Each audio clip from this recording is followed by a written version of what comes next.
Hey everybody, Zonkits134 here. Average Joe Squad here. And welcome to another episode of Remember the Hyphen, the show where we look at comic books, movies, video games, and everything in between. And tonight we're doing that video game one. So... We're going to do the Jangles the Moon Monkey game? I thought I had him stopped. But anyway, so...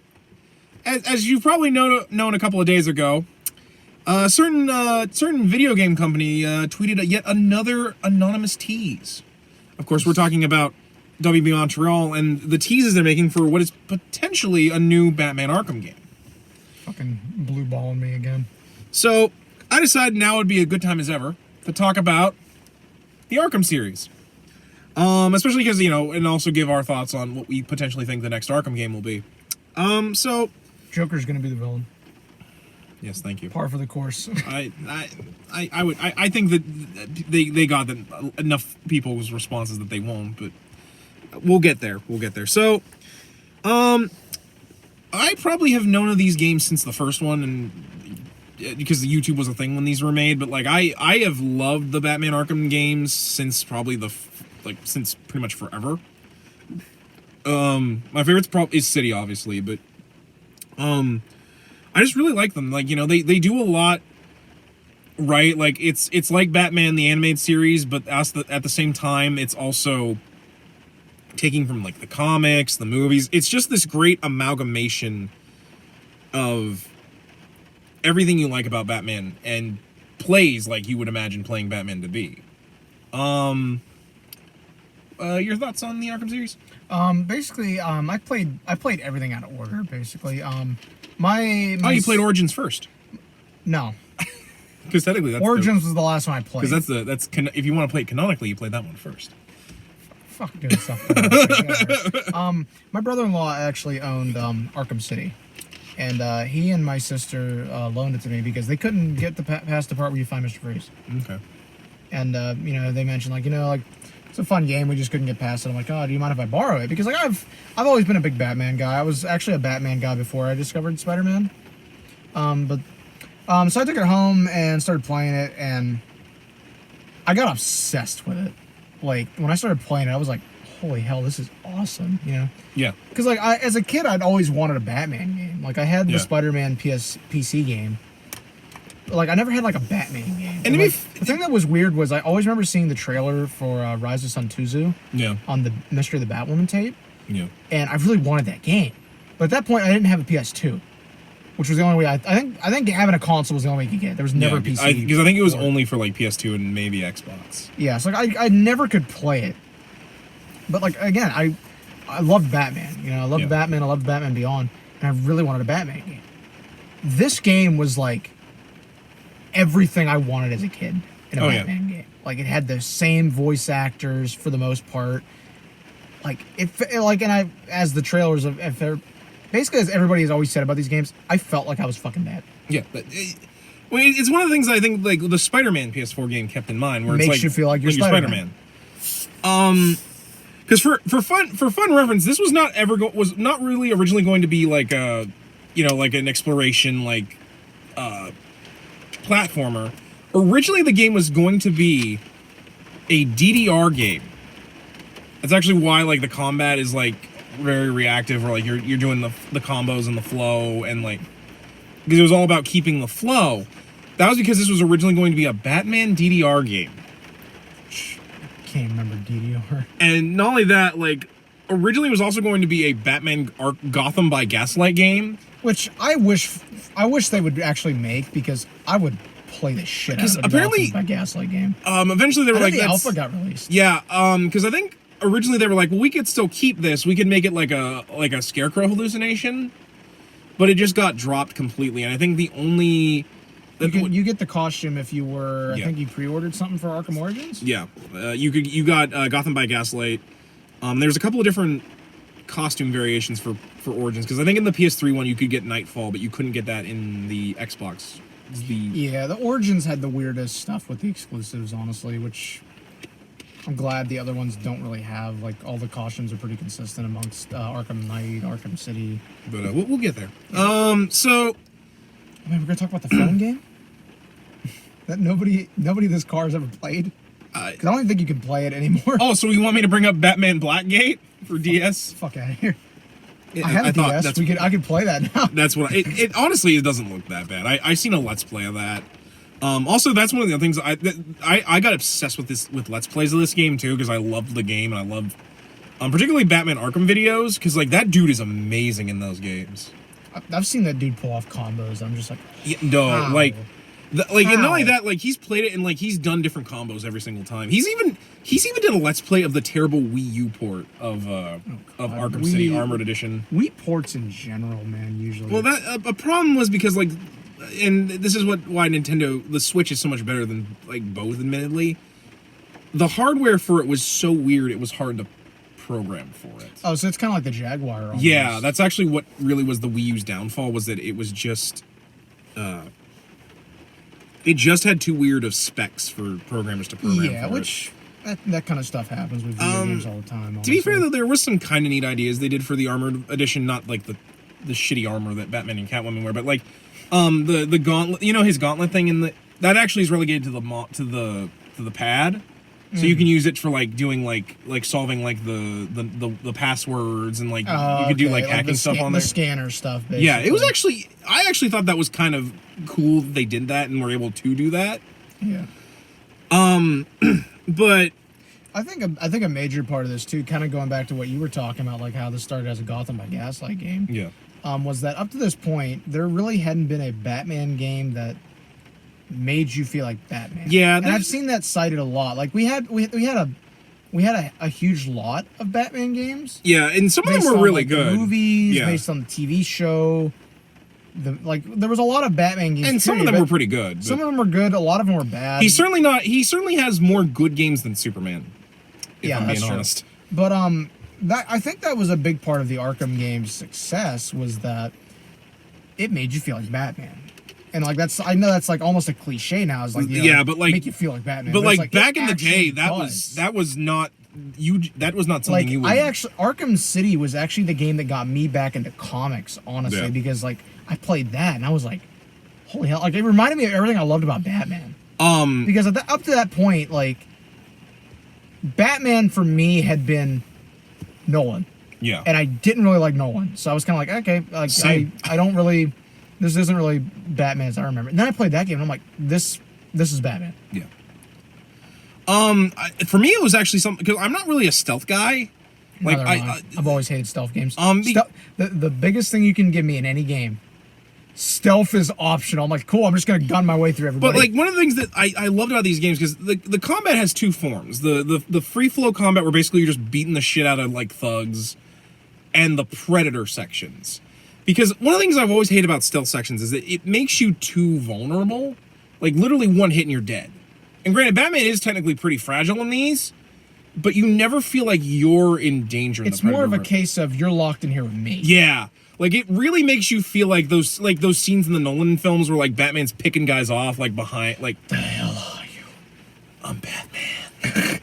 No, like, nothing is more fun than when you're in a room full of mooks and you start picking them off one by one. Like, you can tell by the heart rate. Yeah, like it goes from calm to terrified. And the best part is when you start picking them off and like they start getting like spread out. Don't let it. I love in Arkham Asylum. I noticed this in Arkham Asylum. I'm pretty sure they do it in all the games. But when you get to the last guy, he starts shooting. Yeah, he starts shooting. He's like, "Where are you?" Yeah, because he's scared shitless, basically. No, nothing is more satisfying than just picking the like. I could spend hours in Predator rooms just because like.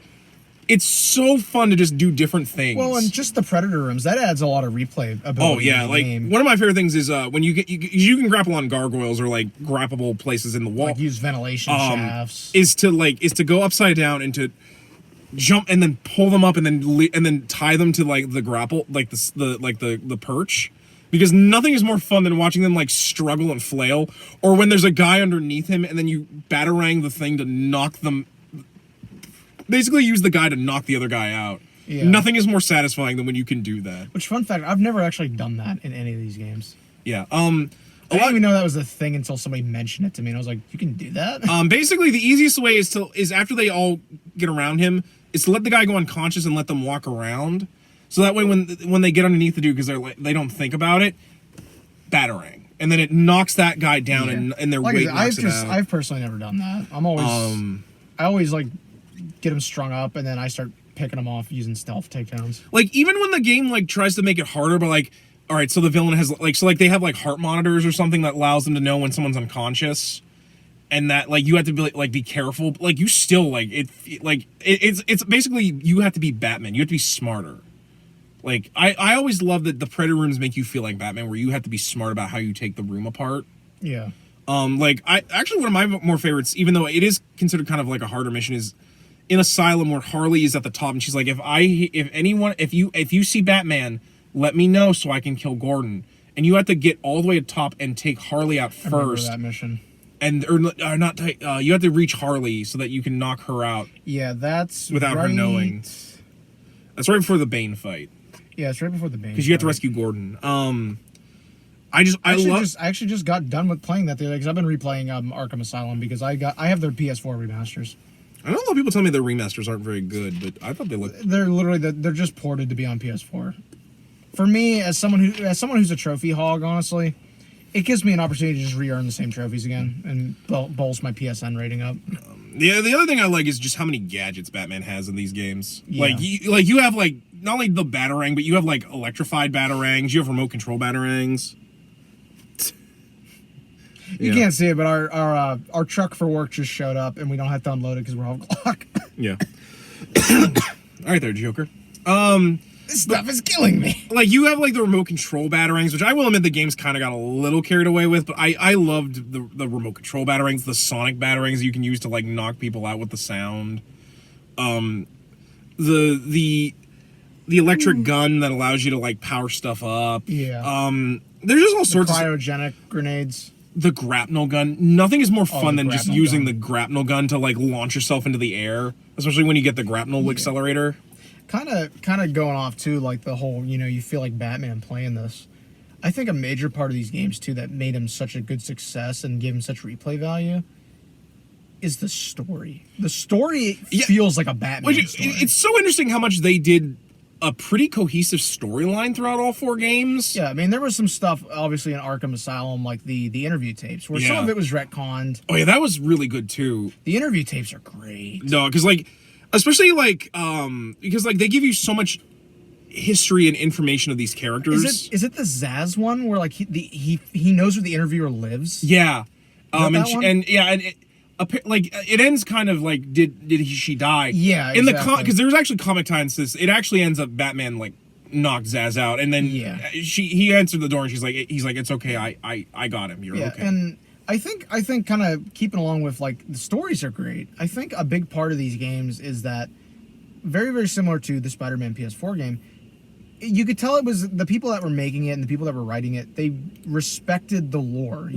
They looked at it and were like, and obviously, like, you have Paul Dini, who I was just about to say, one of the reasons the games that kept was a big thing of why that worked, is because Paul Dini knew it in parts of all the 2 games, Arkham that he worked on, Arkham Asylum and Arkham City. Well, I think he did work on Origins. Did he? Yeah. I know he didn't work on Night. I don't think he had full control on Origins, but I think he did do like a base story for Origins. In places, it almost feels like an episode of Batman the Animated Series. Oh, so does. Like, and that's really helped by the fact you have, like, you have Kevin Conroy and Mark Hamill reprising their roles. The most iconic Batman and Joker, in my opinion. The sad part for me, though, is Arlene Sorkin, who was the original voice of Harley. She was only in the first game, and you can kind of tell, like, her voice just was not gonna hold out. Yeah. So they had to replace her with Tara Strong for the rest of the series. Which, I mean, Tara does a pretty good performance. Tara does a pretty good job as Harley, but it's just kind of like when you play the first game, you can she sounds like an old woman, which is so saddening because I love her voice acting for Harley, and she does a good job. Yeah. But, like, you can just tell, like, her voice is just not gonna hold out. Yeah, but like I was saying, is that a big reason games like the Arkham games and, like, Spider-Man PS4 have really, gained a lot of respect and a lot of love is that the people writing them, you could tell they were fans of the source material. It wasn't like some games where it was really phoned in or it was like a cash grab to grab onto whatever was coming out at that point. Yeah. That's really, in my opinion, what sets these games apart from everything else is that these games, not only do you nail the feel of being Batman, you also nailed the lore, The and lore, the look, the atmosphere. Yeah, the atmosphere. Like Gotham City is gringy and dirty. Yeah, it's literally to me it's the perfect interpretation of media. It's basically the perfect interpretation of Batman outside of the comic books or the animated series for me. Yeah. Because like not only that, like it actually feels like you're in the DC universe too. Because they not only because they reference like the DC universe, like they mention Keystone City, Queen Industries, Soder Cola. You have all the supporting cast there. You have Barbara, you have Tim, Commissioner Gordon. You have almost all of the iconic rogues galleries. Remember, you have like Joker, Scarecrow, Bane, Catwoman. You have almost every villain of the big bads are there.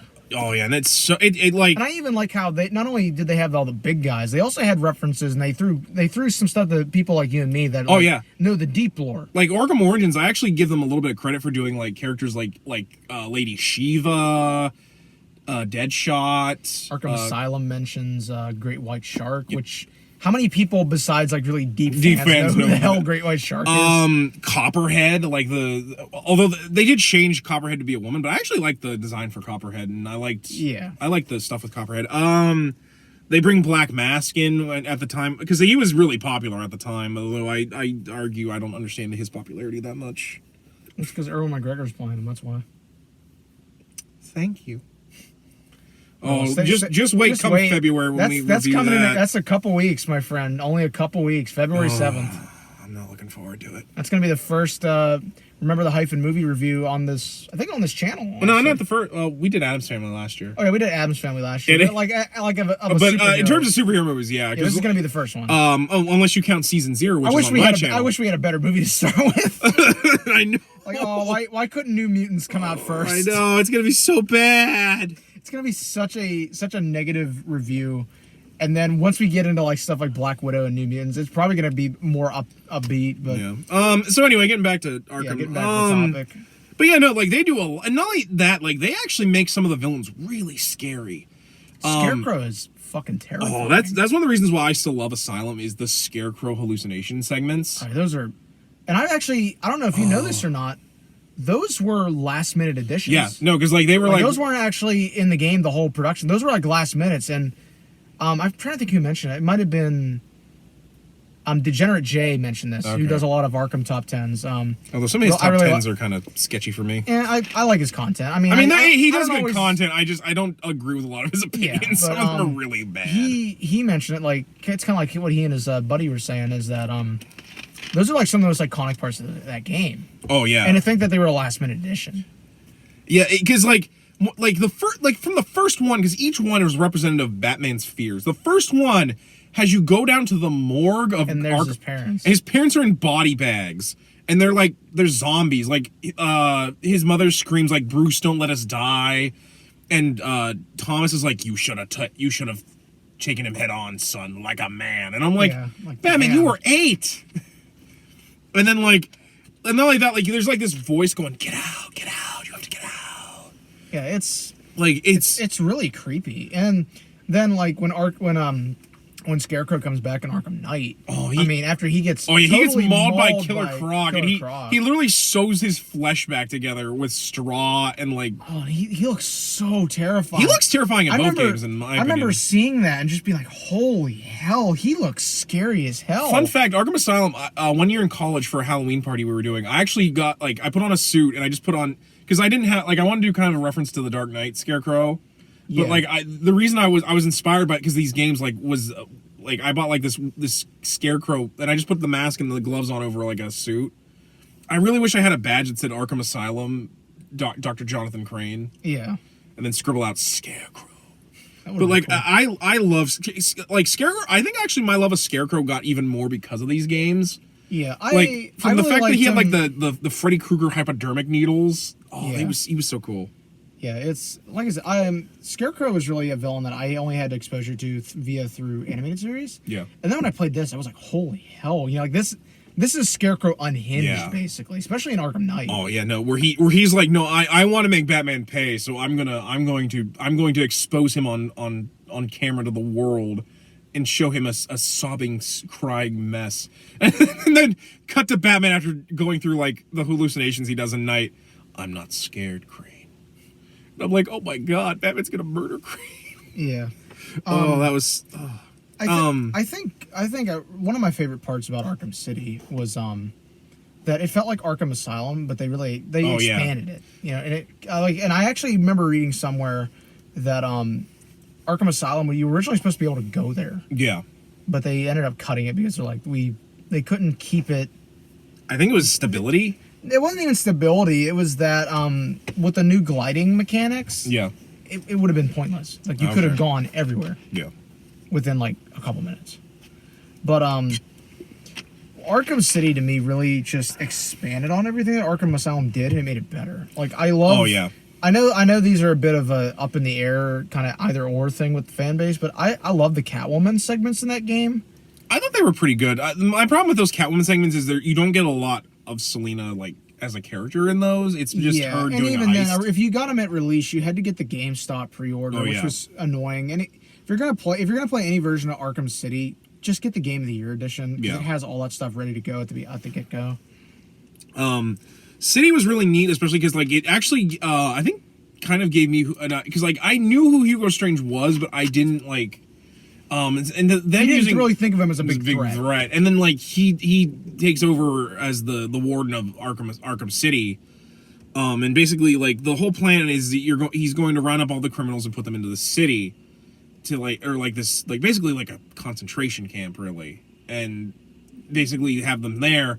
Unfortunately, like there's gang wars that are breaking out in the asylum, which is basically just a warded off section of the city that was basically no man's land because it was damaged by a giant earthquake, which is a reference to No Man's Land. Yeah, it's clever. It's clever. I wish they would have made a No Man's Land game. Honestly, I think they had thought about doing. I think part of the reason why the city is like the way it is because they originally wanted to do like No Man's Land, but they're like, but that would require a lot. Like people would have to reference it. It was just easier for them to kind of. It was just easier for them to make their own thing, basically. Yeah, and I think they weren't ready to make Gotham City like a city, which didn't really come until night. But like they were like, we'll start with a section of the city, and it's because they didn't have tank combat perfected yet. Yeah, the tank combat. But like in City, like it has so much good stuff in it, especially because that like introduces Robin and it's Tim Drake, my boy Tim Drake. It introduces Alfred. For some reason, Barbara is the only one he talks to in Asylum. Yeah, which is really weird. Reprising her role as Oracle in this. Which I actually love her in these games because she's I do too. She's awesome. She's awesome in these games. Like she's just so snarky. Like I need to joke about a wheelchair. Nice. I love when she's so mad that like he has to go after Talia in that game because she's like, I don't get it, Bruce. What is it with whenever she's around, you completely lose focus? Which I'm like, oh, is this like the animated series where she's mad that she's not banging Bruce Wayne? No, she's banging Tim Drake. Well, yeah, she's banging Tim because she can't have dick. So weird. Oh, that's yeah, one no. thing I don't like about these games. Well, especially because in Night she has a necklace that says the Flying Graysons. I'm like, implying that she dated Dick. Babs bangs Robins, basically. Yeah, like she has a type, which is messed up, especially because she marries Tim at the end of Arkham's. Oh god, all I can think about is if they had done the Batman Beyond spinoff where Damian was. Oh yeah, I know. God, it would have been bad. That would have been fucking weird. Especially because they do reference that it's possible Damian exists because she referenced Talia references that One Night in Metropolis. That One Night in Metropolis. I'm like, are you referencing Son of the Batman or Batman and Son? Please don't. But like Arkham City just did got canceled. Yeah, so it doesn't matter. But yeah, Arkham City did so much good. It introduced us to Mr. Freeze, and I love the Mr. Freeze in this. Like I love his armor. I love that fight. Mr. Freeze, probably the best boss fight in the whole franchise is Mr. Freeze. Oh yeah, where basically you can't use the same tactic twice. And for me, I wish there's a way you could replay boss fights in that game, so I could just play Mr. Freeze over and over and just figure out every single thing in the room. I think that's actually that is kind of a display of how I almost wish every boss fight in Arkham went, whereas you can choose the order you do things in. That really adds a whole level of, I'm the one that's in control here. I'm not playing a scripted thing where I have to do point A and point B to get to C to beat the villain up. That's really a thing where like yeah, you have to defeat him, but the order you do it in and the way you do it in that boss fight in particular, it's so up to you, basically. Yeah, like one of my favorites is using the electric gun, the EMP generator to activate the magnets on the sides to slam freeze into it, and then after he gets knocked down, I love just beat like how like each time you just beat the shit out of him until his suit turns back on. That or breaking the ice sculptures he has of Nora to piss him off. Nora. Yeah, there's that one. It's so funny because like he talks normal with the thing out, but then when he puts it down, his voice suddenly gets robotic and mechanical for some reason. Yeah. I can change my strategies, Batman. Can you? Yeah, which is like, oh, that voice. Although to be fair, I think the Arkham City boss fights are such a step up from the first game because the first definitely. game it's just you fighting wait until villain does thing A. Yeah. Point B, beat shit out of him. Repeat until point C where villain is down. Every boss in that is just Bane, where it's you throw a batarang in their face and they smack into a wall, and then you get on top of them and ride them like a bull. Yeah, I think that's why the Scarecrow fight is so memorable in that too. Although the Poison Ivy fight's pretty fun. The Poison Ivy fight's fun too. Yeah, where she's in a giant mutated plant, you have to use explosive batarangs to weaken the thing so you can put explosive gel on it. Yeah. Also, Arkham City, that scene where you get kidnapped by Mad Hatter and then you wake up tied up. Oh, in that was so crap. Tricky. The first time I played that, I thought something was wrong with my game. Yeah, no, and then you wake up and you just see all these thugs wearing bunny masks. And I'm like, what the hell is this? And then I see this little midget step up on the table. I'm like, oh, it's Mad Hatter. I remember the part in Oh, how about that part where like sorry, I know, but like My that bad. when like after you see him struggle and he has that creepy mask on, I'm like, what is that? That scared the shit out of me. I remember the part in Arkham Asylum with Scarecrow where like it almost seems like your game reboots. Oh yeah, that I was like, first time I played that, I thought my PS3 had broke. Especially because like it has this thing because like sometimes games whenever it's gonna short out, they have like these weird phrases that'll say like. And in that, it goes, anyone catch the game last night? I had this issue with my PS3 as well, is that it would overheat a lot. Yeah. So like, I was like, oh man, did my fucking PS3 overheat again? Like I was thinking, like, I really hope the autosave had gotten me to a good point. It was so great because like it basically redoes the intro of the game, but it's the Joker driving the car, and the symbol on the moon is in the bat signal. It's basically the bat signal inverted with two eyes to look like a smiley face, and it's Joker driving the Batmobile, and like he's like. At first, I felt that too because after it does the I was like, what the hell? I thought maybe like, is my disc defective? Yeah, and then like you play as the Joker, and I'm like, oh, okay, this is just another freak out because the HD kind of spoils that. Is like right before a Scarecrow section, you'll notice these vents if you look really close that are pouring out gas, and you'll actually notice that it's the gas. Like you can actually tell where the gas points are, like in the HD collection. Yeah. I like that one after you drop the bell through those floors. You can actually look at if you zoom in, you can actually see gas pouring out the vents, like which was always there, but like you can actually see the gas pouring out where Batman's getting. Yeah. But I do love that, especially at the end after Joker shoots you in the head, the game over. It says, use the middle stick to dodge the Joker. So like, there's no such thing as a middle stick. I was like, what the fuck?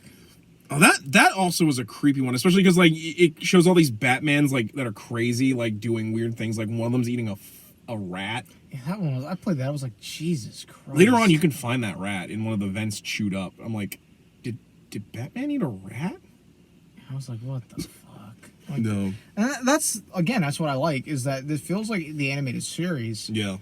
But unhinged. Like this is like them free as censors, basically. They're like, okay, now we can do it like we wanted to. Oh yeah, especially because like, although it does kind of like because like there's things you wouldn't hear referenced in the animated series, like where Joker's like, maybe I'll post it on the internet. After he says he's gonna murder Gordon and then like post it on the internet, I'm like, implying that Joker sells snuff films, which I would not put it past the Joker. Or then later, like in Arkham Knight, they show the Killing Joke. Oh yeah, like where they they don't go the full shebang and show everything. Like they don't show him stripping Barbara naked. Yeah, they show Babs getting shot. Oh yeah, that. Although as much as that scene's really dramatic, I still get a chuckle over the fact that Joker's hat has the word flashback written on it. Yeah. Like I try not to laugh, but I'm like, I remember playing that and just being like, oh, I see Babs and I'm like, oh no, are we gonna watch what I think we're gonna watch? And then that happens. I'm like, I don't want to watch this. Yeah, and then there's that part on the back with the wall. Oh like, yeah. This is what happens when you bring friends into this twisted. I was like, what the fuck? Or how about like later on in that where it shows him torturing Jason? Oh yeah, there's parts in Arkham Knight that make my skin crawl. Granted, they don't show all of it. Like, it basically, Joker will drag Jason into the darkness. Like, they don't show him branding the J on his head. The one with the crowbar, I was like, oh fuck, I know what's coming out of this. Oh yeah, no, and like he knocks. Basically, you see the first hit where he knocks Jason to the ground, and then you just see him just railing on him with the crowbar. I'm like, oh my god. Yeah, it's like. Although Arkham Knight, the first game's rated. That game got rated for a reason. Especially that scene at the intro of that where like Jason's at the diner and God, that's horrifying. Where like he unleashes the fear toxin and you're this cop and you see these demons and you have the option to not shoot, but like basically this cop freaked out and like shot a bunch of people up in the diner because of the joke, like, and no one blames him either because they're like, you were under the effects of scarecrow toxin, like you literally were just trying to not die. Yeah, but like he has PTSD for the rest of that game and it's really disturbing. Yeah, getting back to Arkham City too. I think one thing Arkham City did too as well is it really expanded the supporting cast. Like about. And it's not only through just the storyline. Like you said, he talks to Alfred. He continues talking to Babs. Tim shows up at one point. You see Talia. That game also allowed you to play as Nightwing in the challenge rooms, but he doesn't become. They bring the DLC in. Like you have the Harley Quinn's Revenge DLC. You have the Catwoman one. Oh yeah, that Catwoman. Wasn't there one other DLC for Arkham City? I think there was just a bunch of challenge maps where because I think later it was basically just more additions for Robin and Nightwing. I think. Yeah, I think that's what it was. I'm probably thinking of Arkham Knight because Arkham Knight had so many DLCs. Yeah, and most of them were just tying up loose ends because they realized they didn't tie them all up. That's why I think eventually they made a pass that was just called Season of Infamy. Yeah, the Season of Infamy, which pretty sure I bought when I bought Arkham Knight on PSN because I got it on sale. Yeah. But yeah, that was one thing that I like, and kind of going back to the trend of Arkham City improving on everything. It really did that. Like it brought all the supporting cast in. They brought in characters that usually are major players in Batman's world. Like Penguin was. I love Penguin in these games because he's just Two-Face. Because Two-Face wasn't in Arkham Asylum. Which one lets me live? Not this one. Yeah, that's a great interpretation of Harvey. Oh yeah, especially because like he actually seems like probably the best boss to work for in that game because like he actually seems to treat his men fairly well. Like. Him and Penguin. As long as you don't fuck up, basically. Well, like even then, it doesn't seem like Two-Face is really that cruel. Yeah. Like he might shoot you. It's better than like Penguin torturing you and then feeding you piece by piece to his pet shark, or Joker doing the things that Joker does. I don't understand how anyone works for Joker in these games. And kind of also going back to how we talked about how Arkham City really gave the Gotham City feel to everything. Arkham City actually has one of my favorite moments in the whole series, and probably one of the most potent moments, is the part where you can go to Crime Alley. Crime Alley, yeah. That's a great moment in that game. Yeah, and again, that kind of going back as well, I'm trying to like tie all this together, these loose thoughts. It goes back to the very core of the Batman mythos. Yeah. This is where it started. Especially because Hugo Strange puts a tape there for Batman just to torture him even more. Yeah, and he's got like the outlines and shit, which I'm like that. When I got there, I got to that, the first time I played through that part, I was like, holy hell, he actually knows who he is. Like, he's not playing around. I am going to be a hero just like you. I look forward to breaking. Oh I was like, Jesus. He is amazing in that game. I actually think he's more interesting of a villain in that than Raish. Yeah, Raish, who's the I actually argue the reveal. That Raish is spoilers for a game that's a decade and a half old at this point. Oh yeah, that Raish is behind Arkham City. Yeah, that to me, I felt like that was such a no shit moment. That undermined the narrative. In my point, was that they built Hugo up to be this really really cool boss and like this really cool villain, and then it's just undermined. It's kind of really reminiscent to me of how in Arkham Knight they build up Arkham Knight and Scarecrow. And then the Joker subplot takes over. It's like It's one of the main complaints I have with the Arkham games is, excuse me, Like, is no, that there's- they undermine their own story Right, at points. Which, to be fair, Arkham City I don't think is as bad, just because like No, Arkham City by far has like- the least amount of problems. like while it in my sucks opinion. that Raish is behind everything, I'm at least like, yeah, that makes sense Makes at sense. least. Like it's not as bad as Arkham City where Joker is dead, or Arkham Knight where Joker's dead and he has to come back. Yeah. Because I actually argue a lot of people like to complain about that with Arkham Origins.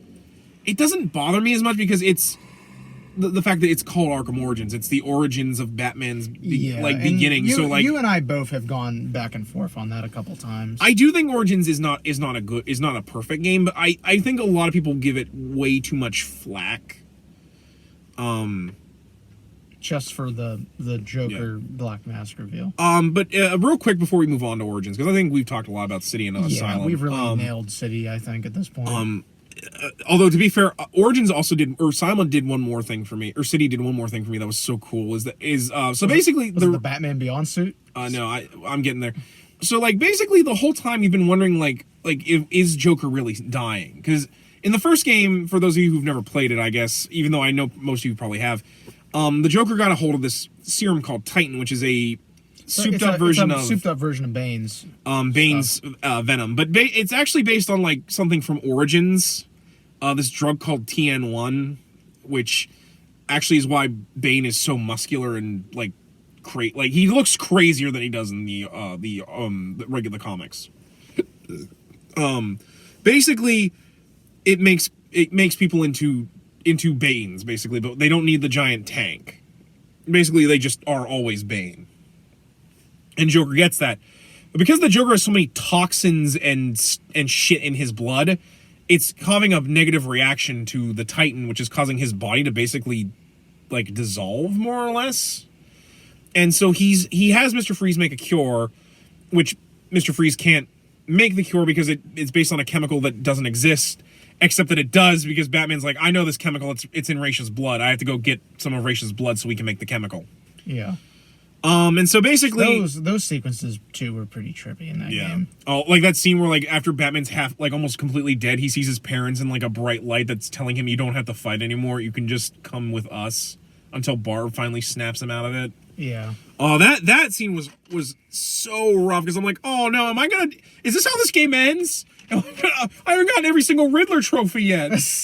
How could you do this? We're gonna have to talk about the Riddler trophies. Yeah. Dear God. But basically, the Joker, after taking the medicine, seems completely fine.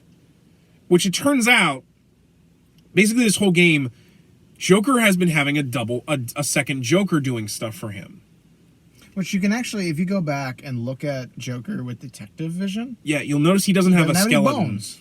Which they fixed. Apparently that was a miscite for them because in the HD collection they fixed that. But it turns out the second Joker was Clayface. And as someone who loves Clayface, I was so happy. Because in Asylum, he's just stuck in a cell, just turning into, like, people you know. And I'm like, no, come on, let Clayface out. Feet of Clay is, like, my favorite Batman the Animated Series episode. I know you love the Mud Pack thing from in the 80s. And it's Basil Carlo. It's the OG Clayface. And I love, because, like, I love Clayface in it because he's just like Batman's like, you weren't even supposed to be in City, Arlo. Why'd you do it? The role of a lifetime, Batman. I'm like, oh, this is so cool. And he turns into a ball and he tries to slam you with his stretchy arms. And he turns into cutting him up with a sword. Oh, it's so cool. It's honestly one of the best boss fights. That's probably the best boss. Especially because like you just chuck ice grenades at him and you just cut him up. I actually don't know what boss fight is better in Arkham City. Mr. Freeze. If it's either Freeze or Clayface. I love Clayface, but let's be honest, it's just a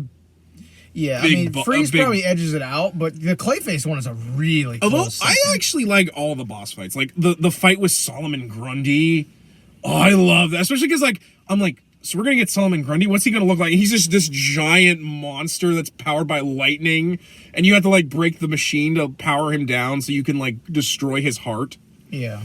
The fight with Raish, where it's in your mind and you fight like a giant sand Raish monster. I'm trying to think. Doesn't Selena have a boss fight with Ivy. Kind of. Basically, she's most of it's a cutscene. Well, most of it's you're just beating up thugs that she's possessed. Yeah. Hey, Pammy, why don't you try online dating? Much better than the voodoo crap. Like I said, I like that one, but I might be in a minority when coming to like that boss fight. I like it, but I wouldn't really call it a boss fight. No. I'd call it more, you have to beat up goons until Pammy is ready to talk to you. But real quick, do you mind if we talk about Selena in this? Yeah, and then we'll cycle back to Clayface. She's kind of interesting in this game where, like, she definitely has a sweet tone to her, like, but, like, she also has, like, this kind of, like, I wouldn't say she has split personalities, but you can kind of tell she vacillates between, like, being nice and being, I'm gonna cut your eyes out if you keep this shit up. Yeah. So it's especially shown in the Poison Ivy where she's like, and more goons, great. Hey, Pammy, would you mind trying online dating to meet a man sometime? It works much better than this voodoo crap. Yeah, I remember that. I love Selena in those games because she's so sassy. Then she got the. I like her personality in that too. Like I feel like they nailed a pretty good portion of Selena's characterization over the years with that. So getting back to Clayface, like you mentioned your reaction to that. Did you have any issues with that boss fight, like playing it? I don't really remember because I was having a pretty fun time when I was playing it, so you weren't keeping track. Yeah, I was just enjoying the fact that I got to fight Clayface and freeze him and cut him up and just fighting his little minions. I love that whole fight. So did you have issues with it? The first couple times I did, but that was because ADHD kicked in and I didn't fucking listen to the instructions. Oh, gotcha.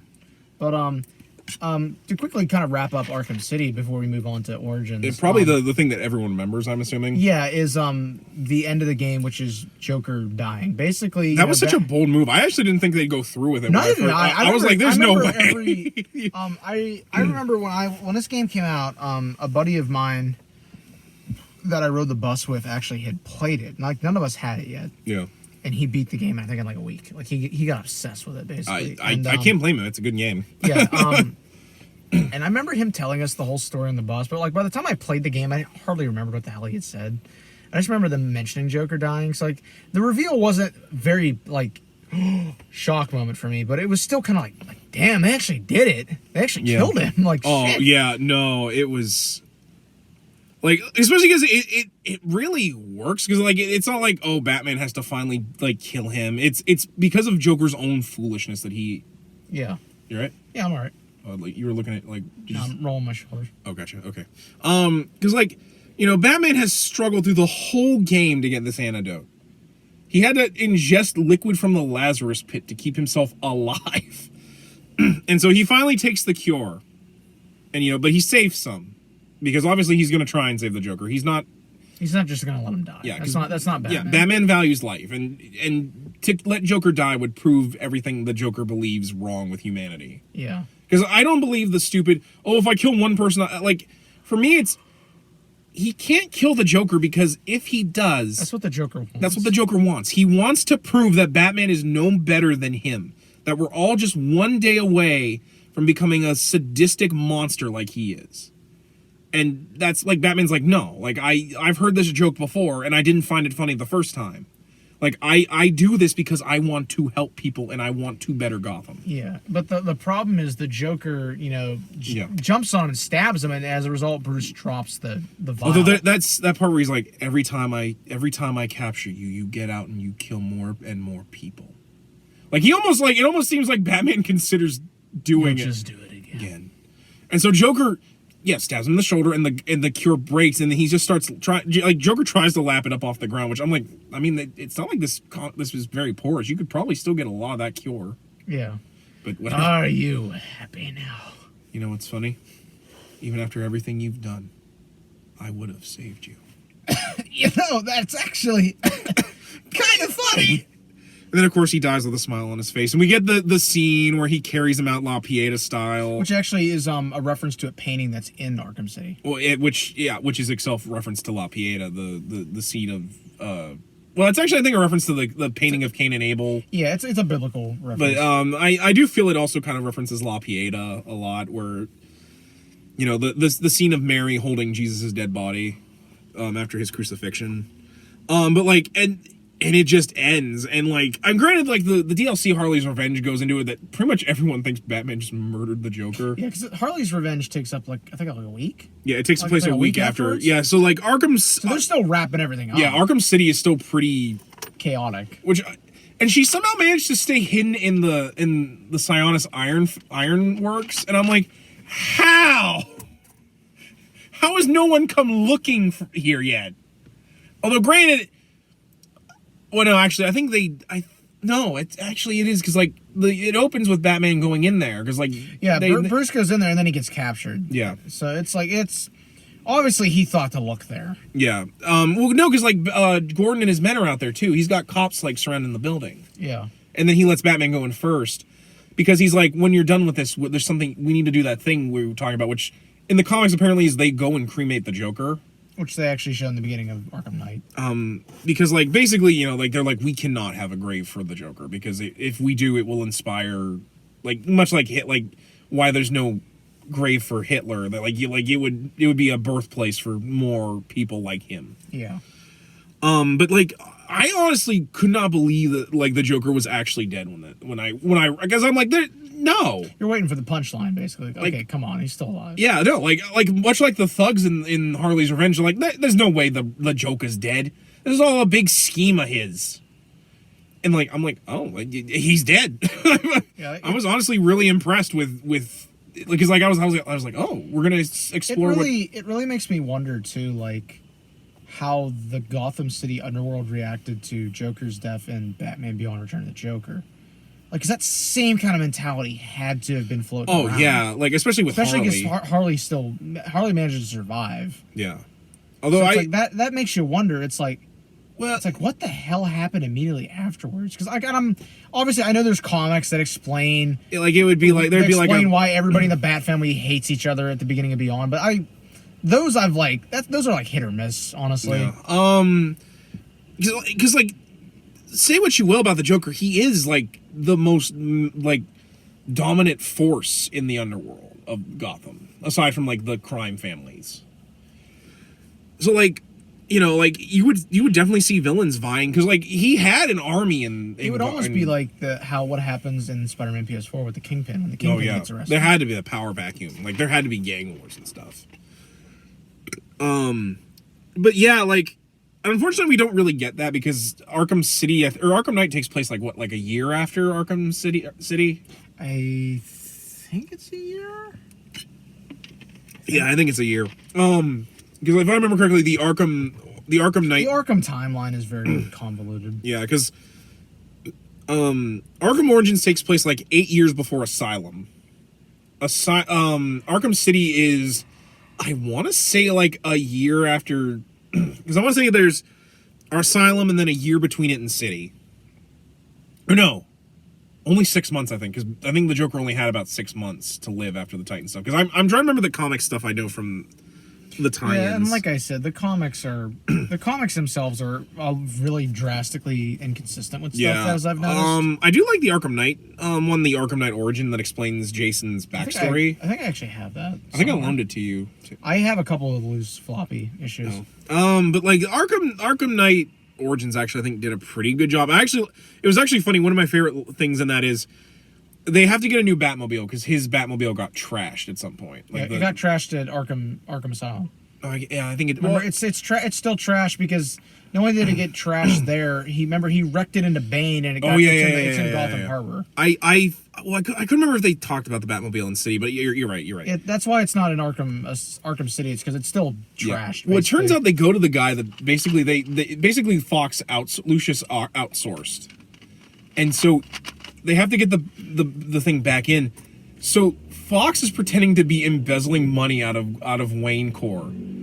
And like basically he's like, I'm embezzling money to help Batman, and I don't want Wayne to know. So basically he pretends to be an embezzler to give a backstory for why he's basically the Fox is colluding with Batman behind Bruce's back, which is hilarious to me because I'm like, and then even Lucius is like, I hope Mr. Wayne doesn't find out, and then Batman's like, don't worry, I'll just dock your pay. Like, obviously he's joking, but like it's a really cute scene and totally makes sense to me how they can make Batmobiles without anyone finding out. Yeah. Although in Origins it explains, I think Bruce built the first Batmobile himself. Kind of referencing the Golden Age stuff a little bit. Because like throughout the years, Batman's gotten other people to build the Batmobiles just because like. Well, he's got a whole garage. Full of them. They're insured. No, one of my favorite. Sorry to be off tangent, but there's a Batman or a Superman comic where he fights a Superman-like being, and he just throws every single Batmobile at him, and he says like, "Oh, don't worry, they're insured, so I can trash them as much as I want." Because like I forget what comic it was. I think I have it somewhere where it's like they basically imply that like, you know, he like you said, he's got all these cars saved. I mean, like, all of them. Like the ones from the 40s on, he's got all of them saved.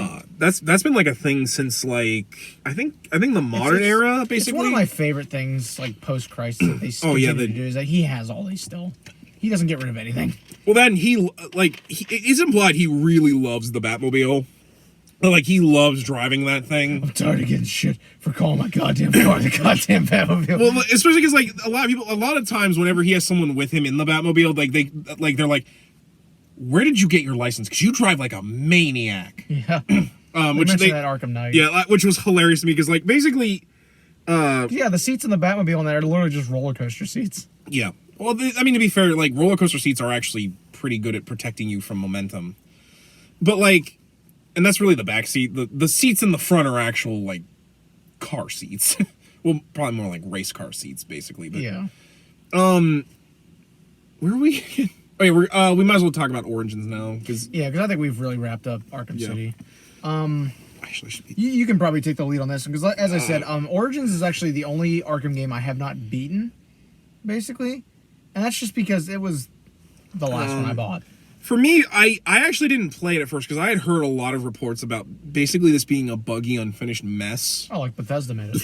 Yeah, because this one was not made by Rocksteady. This was made by WB Montreal. And to be fair... Which is a subsidiary, and... I don't really think it was completely their fault for why this game was a buggy mess. I think a lot of it was they had to get it out really quick, and they had not done a big game like this before, so a lot of it was teething stuff. But basically, so I watched this on... For example, they ported the Arkham City map. And it's more or less just Arkham City expansion pack, basically. Which is a shame, because I think the game is still pretty good. I think it's just a flawed mess. I actually think the story is really solid. I've watched a lot of Let's Plays of Arkham Origins. So this is like the only one I haven't played, but... for me, I actually really like Arkham Origins. I know, like I said, the fact that Joker's Black Mask is... But, like, here's my thing. Black Mask is lame.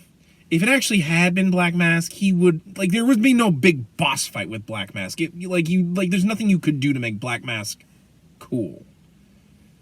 But for me, I like it just because, like, it's the origins of why this Batman and this Joker are locked together in this fight. Like, that's one of the things I like about it. And I also like the fact that, like, the Joker's, like, because this is a Joker that's not obsessed with Batman yet. So he's like, I don't want to deal with this guy as I'm giving Gotham a new class of criminal. Like, because, like, basically to him, he's like, no, the mob is stupid. I'm going to just completely dismantle it and make this place mine. You know, like, I'm going to do crazy shenanigans and stuff. So he hires a bunch of assassins to go after the Batman for, like, what, $500 million or something like that? Something like that. That's a big bounty. 500 million. That's what and it is. Basically, it's a way to give us like characters that Batman would probably fight in his early years, or like characters that would be interesting to see, like Bane before he became all jacked. Slade. Oh, Deathstroke is so cool in this game. Deathstroke, the Electrocutioner, who you don't even fight. That's not even a boss fight. That's a fucking cutscene. Oh no! To be fair though, I do love it because like Electrocutioner's lame. He's a Green Arrow villain. Yeah. But I love it because he's like, because his whole thing is he's got like this electrified suit. He's like, I'm going to kill you, then I'm going to start your heart and kill you again. And he does like this thing where he electrifies the floor, but Batman already like knew he was going to fight the Electrocutioner, so his suit is insulated from electricity. So the electricity just, you know, doesn't do anything to him, and then he just leaps and kicks the dude in the face and RKOs him. Like, but like, it's got that. It's got this really cool Copperhead, this female Copperhead. Firefly, who I actually kind of like seeing because like not a lot of people do much with Firefly. I mean, granted, it's probably because he's kind of one note, but I at least liked him here. Yeah. burn, everything must And burn. then he's fucking lame in Arkham Knight because it's just a chase mission. Oh yeah, no, like, because in Arkham Origins he tries to blow up the main bridge of Gotham City. Like he actually puts like these big bombs that would basically just, because like one of the thugs like a No Man's Land style, yeah. basically. Well, no, like one of the thugs was like, is the bomb? Did the bomb? Like one of the cops, like the corrupt cops that you fight, is like, did the bomb go off yet? And he's like, no, that couldn't have been the bomb. Trust me, if the bomb went off, we would have felt it, because like they're like big, like they're like they would be something that would like be used to level a building. Yeah. So like you have to like, but like it's just really cool. Like you get to see Killer Croc before he's like mutated into that giant grotesque beast he is. Like he looks more like Killer Croc. And then you get Lady Shiva kind of introducing that she may or may not be working for the League of Assassins, because like she's like, my master wants to see what you're capable of, like as if implying she's like working for Rage. Yeah, like his first test. But like overall, I think it was really neat. Oh, it gives us Anarchy, who I don't think anybody knows who Anarchy is. I mean, I knew who it was, but I had one of those comics as a kid. So. Yeah. Although I can't stand this Anarchy because they try to be like, no, Anarchy's right. Like I'm like, no. He tried to blow up places. Like, no, I don't care how right, like, his ideas are. He still tried to kill people. Yeah. Killing people's bad. Okay. But like, I really enjoyed it just because, like, I like the story of, like, how Batman has to learn to, like, accept help. Yeah. Like, he has to work with Alfred, with Commissioner Gordon. He has to, if he wants to be more than just some vigilante, he has to establish that he's here to help. Yeah. Because like one of my favorite scenes is where Gordon like is like holding him at gunpoint, like, we do not need a mass vigilante to do our job. And one of my favorite parts is Batman's like, if that were true, I wouldn't be here. Like, because like implying like Batman's like not just like, you know, like eventually like you get like, if the cops really could protect Gotham, I wouldn't have lost my parents and I wouldn't be Batman. Yeah. But I can see some of the flaws that people have. Like it really is just kind of more of the same with some added new gadgets. Like I like the remote grapple thing where like you can make like 2 points, because they did some cool stuff. Like you can hook, like you can basically like you can put like a hook on one thing, like say like an explosive tank, and when someone goes past it, it'll launch the other one and knock the tank into like a goon to knock them out for like stealth missions and stuff. And you can make like tight ropes. I mean, granted, because basically it's basically what Batman uses for the line launcher, because it actually in like the Cold Heart DLC for it, it shows that he took it apart, because you don't have it in the game in that mission. He's taking it apart and he's using it to make the line launcher, which is obviously a much better tool. The only real problem otherwise is also that it's supposed to be like a earlier timeline, but Batman's tech is still is actually in some ways kind of more advanced. Like a lot of people are like, well, his suit has more armor. I'm like, that's kind of the point, because like he's wearing like the armor you would see in like the Nolan films where it's like plating and stuff. Because it's kind of implied that like his armor that's cloth is actually supposed to be more advanced. That like it's like carbon fiber and stuff. Like it is just more advanced, just because like it's not plates. Yeah. Which then Knight retcons and gives him that accelerator armor that is once again plates. So I'm like, I don't know what you people want. And then of course they had to have Riddler, even though he doesn't exist yet, because we're contractually obligated to have him in every single one of these games, where he's Edward Nygma, or Enigma as he calls himself, where he's basically he's working for Black Mass to get extortion data from every single person in Gotham, so that he can basically show everyone that they're awful and terrible and release all their dirty secrets. So like you have to like complete missions so you can find the packets and destroy them. It's lame, and it doesn't even have like a cool moment like in City where like you rescue a bunch of people from the Joker or from the Riddler. Oh yeah, and you drag him through the floor. Yeah, no, it literally Enigma gets away, but like you get to see that he's already got like plans for Riddler, because like he's like you find like a prototype Riddler trophy and like parts of like traps he would make later on. And I'm like, that's not very good. And originally you couldn't actually get to that because one of the riddles was so bugged you could not complete it. Like you literally could not complete it, and you couldn't. Again, like Bethesda made it. Yeah, it was so stupid. It's like some Fallout New Vegas level shit. But like I will admit, it also did some cool things. Like it let the Batwing be like a fast travel thing, so you could travel to different parts of the city fast. the only problem is like, it's the first game where we actually go to the actual Batcave, because like you couldn't actually. Can you go to the Batcave? No, you can go to the one that's under Arkham Asylum. That's it. Well, and technically and Arkham Knight has like the lab he has. It's like a movie studio. Which I'm like, great. I didn't want to go back to the Batcave. Which that when we get to our wants for Arkham Legacy, like Arkham Origins is like the only one that allows you to go to the Batcave. Which again is cool because like it's actually like a Batcave that's not completely finished. Like, you know, like he has like his back computer, but it's not like the giant like computer that you would see. It's got like little like screens, like multiple screens. It does have like a hologram thing, and like you can see like where he's building the Batmobile, and like it has like this big case thing where he has like different cases he solved. Like it shows like him catching the Calendar Man the first time. The string map, basically. And it shows like the Red Hood incident, which leads into the Joker. In fact, they actually show the Red Hood.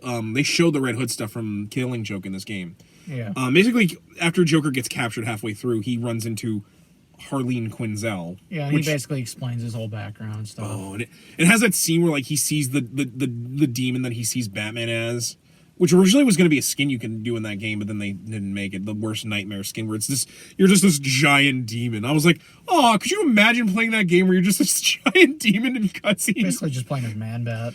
But yeah, no, and I actually do like it. Nolan North and I forget who does the Joker, like reprised are Batman and Joker in this respect, because you know they want to sound young. But and I actually think the guy who plays Batman's actually pretty good in it, especially because like he actually has like a pretty good sarcasm voice. Like one of the thugs you catch goes, "Jingle bells, Batman smells." No, I laugh every time. He just is like. No. Oh, and then there's the part where you have to glide. And Alfred's like, "Do be careful, sir. You don't want to wake anyone." Like, you know, because like Batman's like, "Don't worry, I won't let anyone see me." No, that's not what I mean, sir. Imagine if some child wakes up on Christmas Eve and sees some black creature pitter-patting on the roof instead of Santa and his deer. I don't patter. No, I love it because Alfred's like missing the point, Sir. I drew you a bath. I love it because like the whole time Alfred's like, "You're going to stay here in the manor and we're going to have Christmas ham together." Like he's so mad because like Batman's like, "We can have the ham in the morning for breakfast. It won't be bad to have the ham Christmas morning." And Alfred's just like, "Excuse you, motherfucker! I made this ham. I made this ham. We're gonna eat it." Although I actually also really think it kind of reminds me, a little bit off topic, kind of reminds me of the Batman TAS episode. No, we're gonna go back and watch It's a Wonderful Life. Yeah, where Dick wants him to. I'm like, nah, Dick, you don't, because like Dick wants to show him like him and the guy and the main character that have like a lot in common, like how one man can make a difference. It's a Wonderful Life. Give me a second. I'm sorry if I also sound really nasally in this thing because like my allergies are just messing up with me. Our area of the country, basically, we have the wind, which would dry everything out, but we don't have the cold. So basically, all the germs that get killed off in the winter, they ain't getting killed off. Well, no, it literally is because like the pressures are changing so much, it's making my nose run. Yeah, and, like, I'm surprised I haven't fallen victim to that yet. But I also getting back to Alfred in Origins, I really like how they explore Alfred and Batman's relationship in this. Because, like, there's a scene where Batman, like, is going to go face Bane. And the whole time Alfred's like, you cannot face Bane. He's different from any other foe you've faced. He will kill you.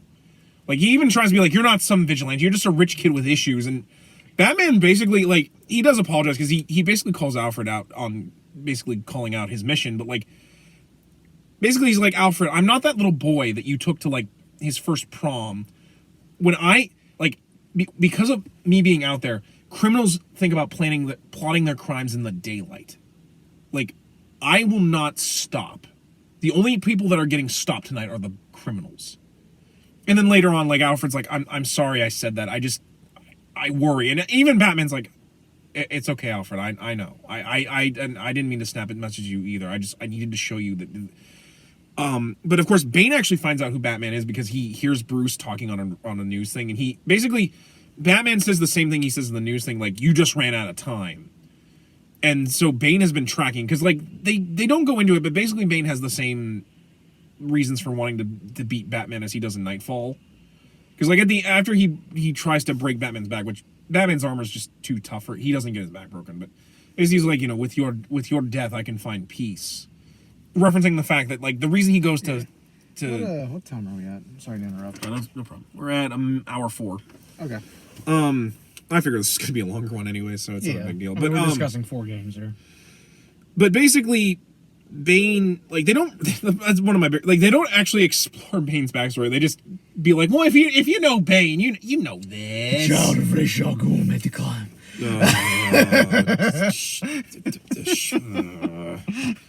That's not even accurate because he goes back on that anyways because it was Talia anyways.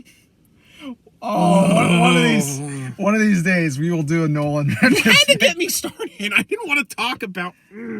Anyway, you were saying basically, sorry, Bane finds out and he goes to the cave and he trashes it and he beats Alfred to almost near death.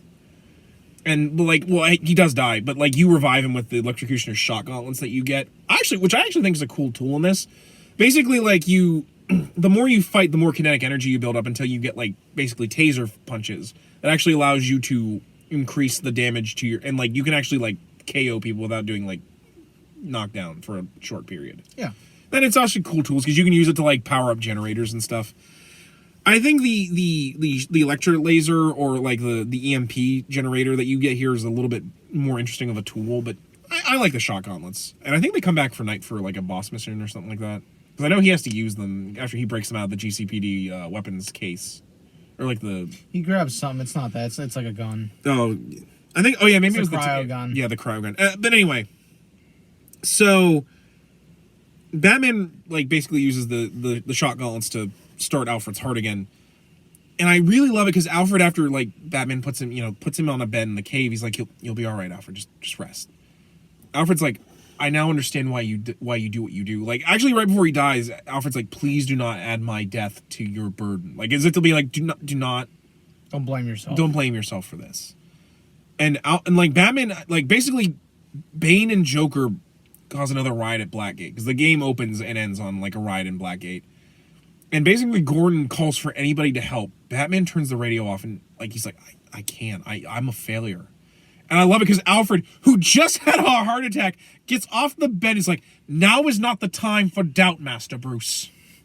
As if to be like, Anna, you spent this whole game telling me why you are. You're not. You are Batman. You need to go help those people. I was Batman. No, because he's like, how can I protect Gotham if I can't even protect my own home? And so Alfred's like, this was a.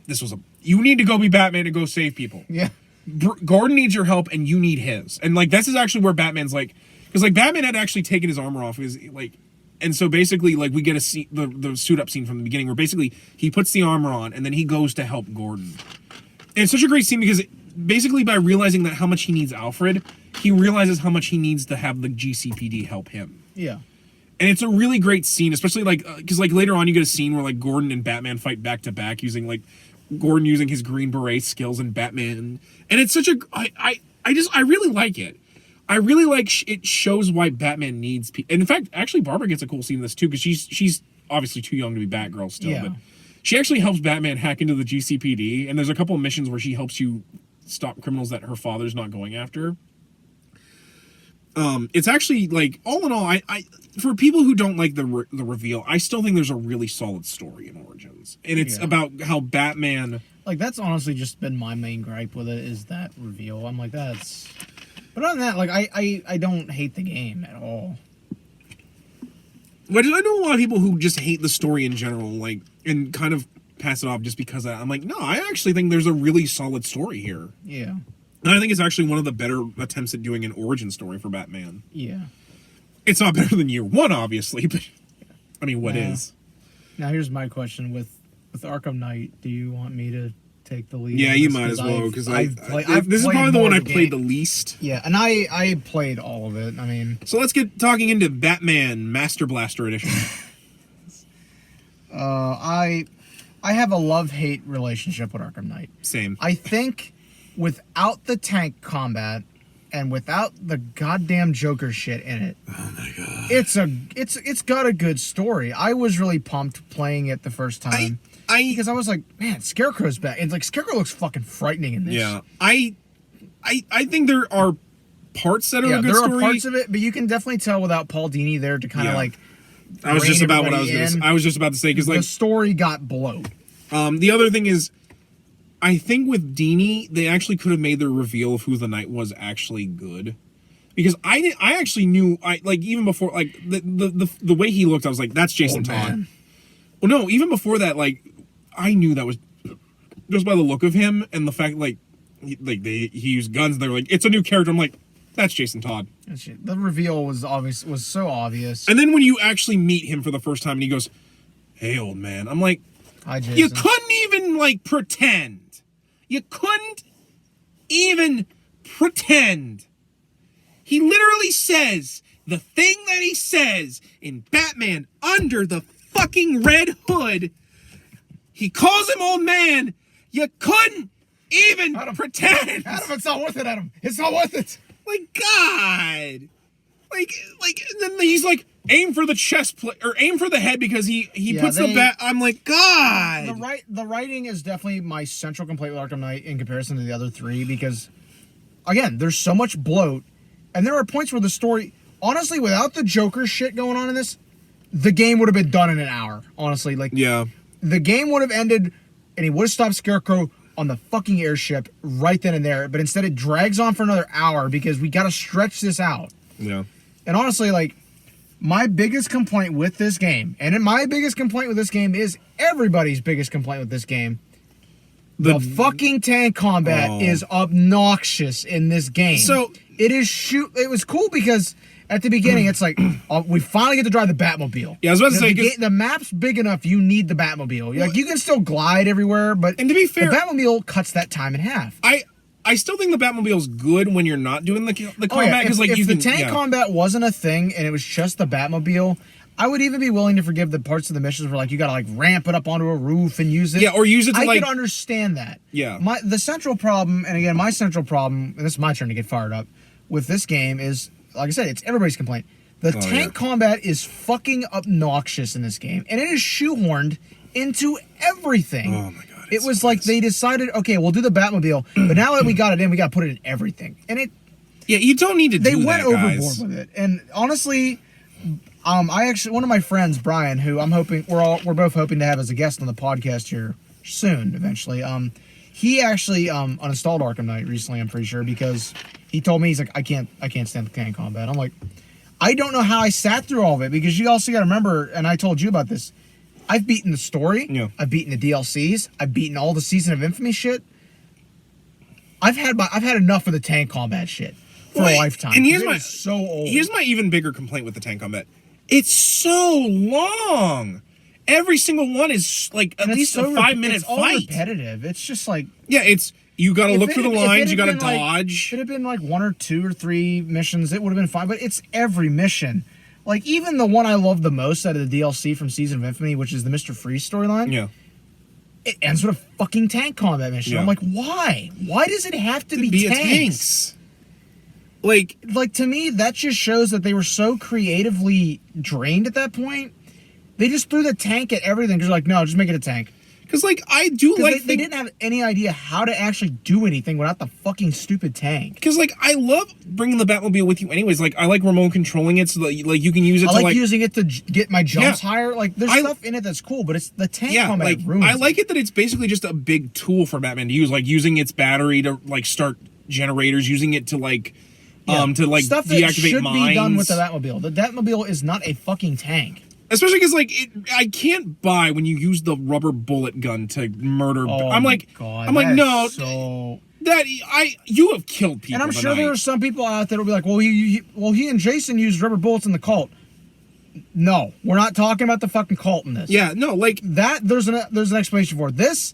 It was just especially because it has missile launchers and shit. It's they just wanted a tank in this, but like, oh my God, and not like that, it ruins Deathstroke too. Oh my Deathstroke's God, a bonus. The Deathstroke boss fight in the Season of Infamy DLC is such a letdown. It's not even funny. You mind if I? Because yeah, all I'm gonna say is like with the Arkham Knight, like you literally, this is all the Arkham Knight Slade fight is basically. You blow up his tanks, you blow up his tank. And then he gets out, and you're like, okay, now we're gonna have a fucking fist fight. No, Batman. That's it. I'm like, because in Origins, there's all this build up, and it's just another fucking tank mission. Well, here's the other thing. In Origins, that boss fight is cool. Yeah, because like he literally will counter you. He'll throw bombs and stuff at you. Like you have to dodge, and like you do the thing where like he tries to hit you with his swords and you use the blades on Batman's greaves to block. It's a cool fight. It's like such a letdown. And this, he comes out of the thing and Batman's like, no. Like, screw that. Like I said, that the biggest problem with Arkham Knight is bloat, honestly. And it's really shitty because, like, other than that, like, there are parts of Arkham that I like. I like the bigger map. Yeah. It really feels like it's a whole city. I like some of the DLC. Like I said, I like the Mr. Freeze stuff. I like the Mad Hatter stuff. I like some of the extended combat stuff. Like, I like that the suit allows Batman to dodge a couple bullets. The Jason boss fight is cool. Oh, the Jason boss fight is actually great. We actually rewatched that in prep for this. Stand down, Robin. Stop calling me that. Yeah. Oh, that's such a good line. I love the Batgirl DLC. That Batgirl DLC. The Batgirl DLC is by far the best DLC for this game. Fight me. And confirms that there are aliens in this version of the DC universe. Starro is in it. Starro. Little chibi Starro. Yeah, you get the classic Joker and Harley outfits. Harley looks so good in that. Yeah, it's... Especially because, like... I don't think there's much debate on that. The Batgirl DLC is the best. And not only that, like, this is, like, the only time you see Harley in her traditional outfit. Because, like... Okay, admittedly, I think it's actually fun that she's in the nurse costume in Asylum. Discounting the DLC where that's an alt scheme you can play as. But like I like her in the nurse costume in the first game just because like, oh, we're gonna take over the Asylum, so I might as well be in character. Yeah, and then Asylum, she's like in like a Mad Max outfit. It started this trend of let's give Harley a different outfit. I'm like, why can't you just use that classic one? Everybody else has these classic outfits. Because Colton. New 52 has made it that suit is like, you know, her being in an abusive relationship. The New 52 was stupid. I'm glad that shit's gone. No, we have to put her in slutty outfits because, you know, she's a strong, independent woman who don't need no man, but she's still got to look sexy for all us male readers. Yeah, it's... Which is why we have the Joker dunk her in acid in her new origin. We need to do a video, just the Harley Quinn problem, because it's like... Oh, yeah, no. My God, man. Harley Quinn overload, and that's a topic for a whole nother video we can get into. But I actually do like her in this one, where she's actually like running her. She has a good story in this, and I like the DLC where you bust Ivy out of jail. Plus, you fight Nightwing. Plus, in one part, you pick her up and you can slap her on the ass. What fucking part was that? That's the part where after you fight all those people that are like turning into Jokers. Like, after you beat her, you literally sling her around on your back, and like, you can slap her on the ass. I've never done that. I don't even know if that's... Like she the version I have, I don't even know if you can do that. They'd probably remove that, honestly. Yeah, probably. But I will... Because, like, it's not, like, a sexy thing. Like, it's Batman, like, just, like, will you shut up? Like, so he smacks her on the ass. At least I think... Maybe that was like a mod I saw somewhere, but I remember like you could do that. I've never done it. That's all I'm gonna say. I've never done it. I didn't know you could do that. I also love the in that fight, that part where like you can like if you mess up the key code too many times, Batman's just like, I don't have time for this. He just smashes the shit out of it. So great. One of my favorite DLCs ever for any of the Arkham games is also in Arkham Knight. That's not the Batgirl DLC. I love that they added the 60s stuff into it. Like Adam West stuff. That Batmobile thing. The Batmobile, the classic costumes for like Robin, Catwoman, and like Batman. I love those because I'm a big 1960s. Oh, yeah, because Catwoman gets her Julie Newmar costume, right? Oh my God, yeah. It's awesome. Not only that, but she gets her like Golden Age cape suit. I think in that one too, or was that Arkham City? I know one of them. I think she gets Arkham City. Arkham City has the. Well, it has her 90s Long Halloween, the TAS, and I think. Because I thought she got her. I thought she got her outfit with the cape. And there's a battle scarred one, I think, but it's like I think maybe it's the Golden Age one. I'd have to go home and fire the game up because I have it installed. Then I actually felt really sad when like Batman says goodbye to Selina in that one. Yeah, that's one of the better scenes, definitely. But it's like I said, the main issue with Arkham Knight is so much bloat. Well, then, like... And I know there were I think out of all 4 games, this was the one that, like, really let people down the most. Because this was the first one on a new system. We were finally getting the Batmobile. It was M-rated, so it meant we could actually get some of the gore and stuff. Yeah, the grittier stuff. But it was an example of bigger is not always better. And not only that, like the bloat thing you mentioned, almost every one of those DLC should have just been a side mission. But like clearly they weren't finished in time, so they became, which I think the Game of the Year version Arkham Knight just. That's the one I have. Because actually no, I don't have the Game of the Year edition. I have the normal one off PSN and I just bought the DLC. Because the part with Killer Croc being in that blimp, that should have clearly been like a part of the game. Because like not only that, if you don't play before that DLC, the part with the hallucinations, you see that Killer Croc, but he's not in anywhere else in the game. And I'm like I see Killer Croc in that weird hallucination thing where Joker's killing all the bad guys off. I'm like, yeah, and it's like, I'm like, what? Where is that? Yeah, and I think that the reception to Arkham Knight leading into the final part of this is that I think the reception to Arkham Knight was really why it's taken so long for there to be another Arkham game. In addition to Arkham Knight really wrapped everything up. You mind if I give a real quick thing that I kind of led the Arkham Knight one because I've played the most of it. I like Arkham Knight, but it frustrates me. My other problem with the bloat is that it also feels like there are plot points that either A are too stupidly obvious or B go nowhere. Like Poison Ivy dying using that big tree to purify Gotham City. Even though they hint that she's not really dead. But the other is pretty much all the Scarecrow stuff. I knew he was pulling some bullshit. Like, did you really believe Barbara shot herself in the head? Yeah, really. I was like, no, I don't believe she's dead. Yeah. I really don't believe that Barbara, if she succumbed to the Joker, the fear toxin. She's Batgirl.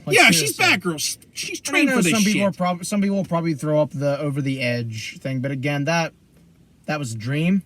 Not only that, she was kidnapped by Scarecrow.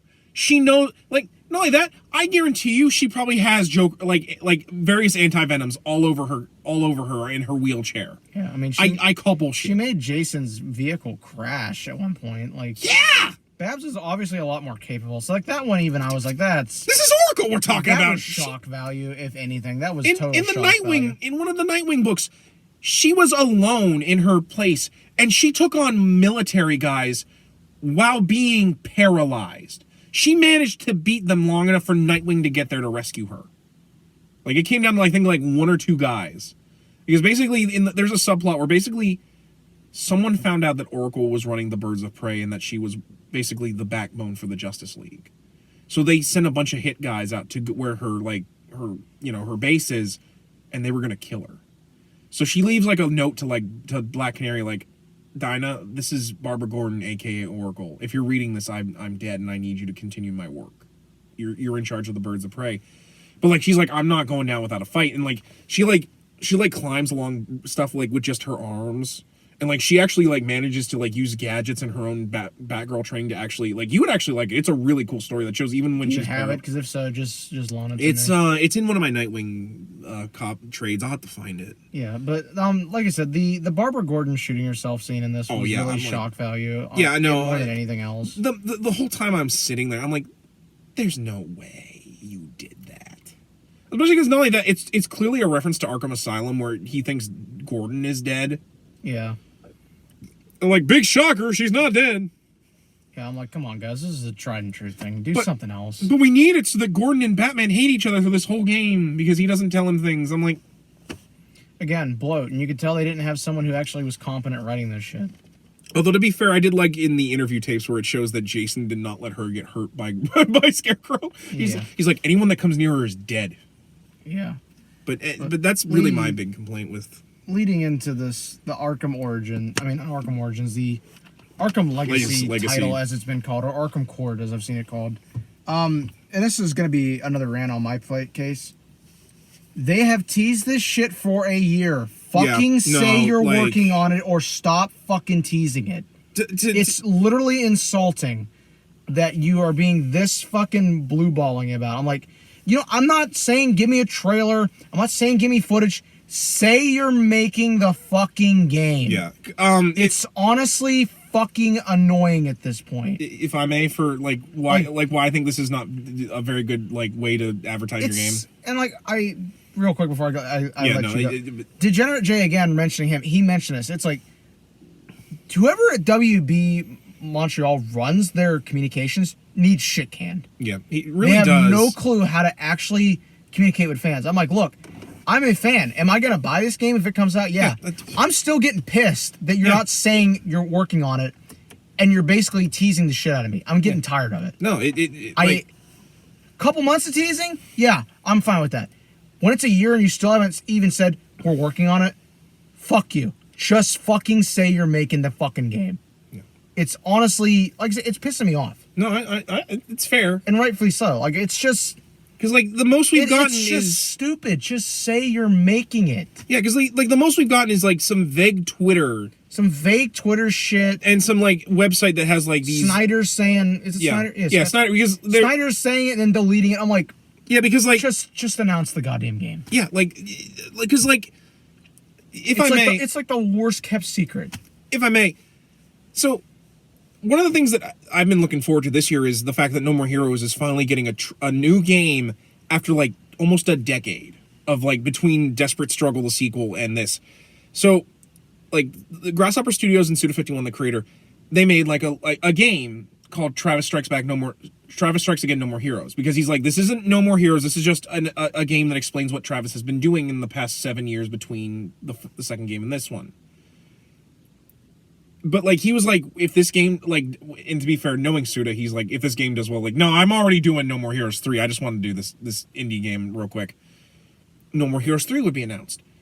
And we've gotten 2 trailers so far. And all of them are basically, this is No More Heroes 3. It's not going to be like Travis Strikes Again, which is a different gameplay style from the previous 2 games. You're getting No More Heroes. Like for reference...